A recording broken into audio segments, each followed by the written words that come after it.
Selamat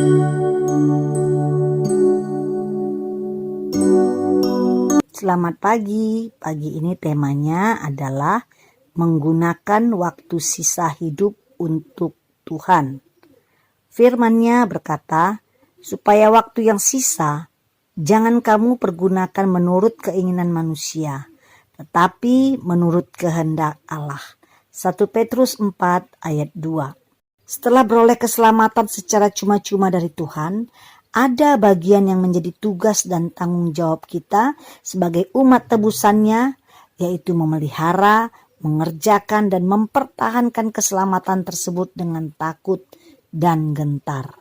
Salah satu caranya adalah dengan melibatkan diri dalam pelayanan pekerjaan Tuhan.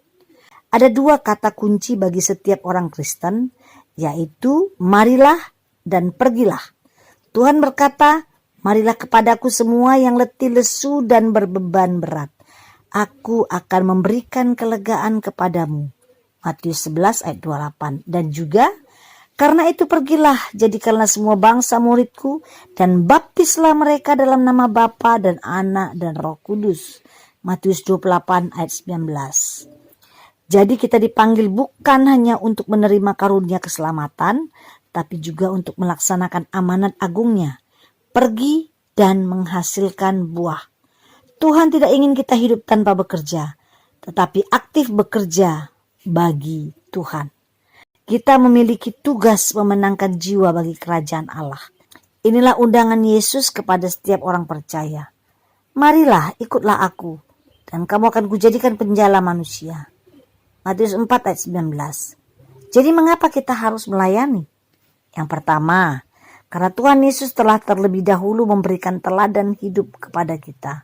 Sama seperti anak manusia datang bukan untuk dilayani, melainkan untuk melayani dan untuk memberikan nyawanya kepada tebusan bagi banyak orang. Matius 20 ayat 28. Sebagai pengikut Kristus adalah mutlak bagi kita mengikuti teladannya. 2. Karena Tuhan telah memberikan talenta dan karunia kepada kita, yang kesemuanya itu harus kita kembangkan dan maksimalkan. Jangan sekali-kali kita berlaku seperti hamba yang mendapat satu talenta dan menyembunyikan talenta itu ke dalam tanah. Ia tidak mau bekerja dan berkarya bagi Tuhan. Akhirnya hamba itu pun harus menanggung akibatnya. Ada di Matius 25 ayat 30. Jika kita tidak berbuat apa-apa bagi kerajaan Allah, kita bersikap sama seperti hamba yang jahat itu, malas dan tidak berguna. Dosanya tidak terletak pada apa yang dilakukannya, melainkan pada apa yang tidak dilakukannya, di mana ia telah menyia-nyiakan kepercayaan dan tanggung jawab yang diberikan oleh tuannya itu.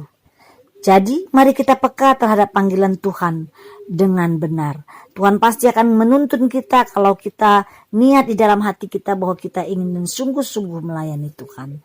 Saudaraku, selamat menjalani hari ini. Tuhan Yesus memberkati.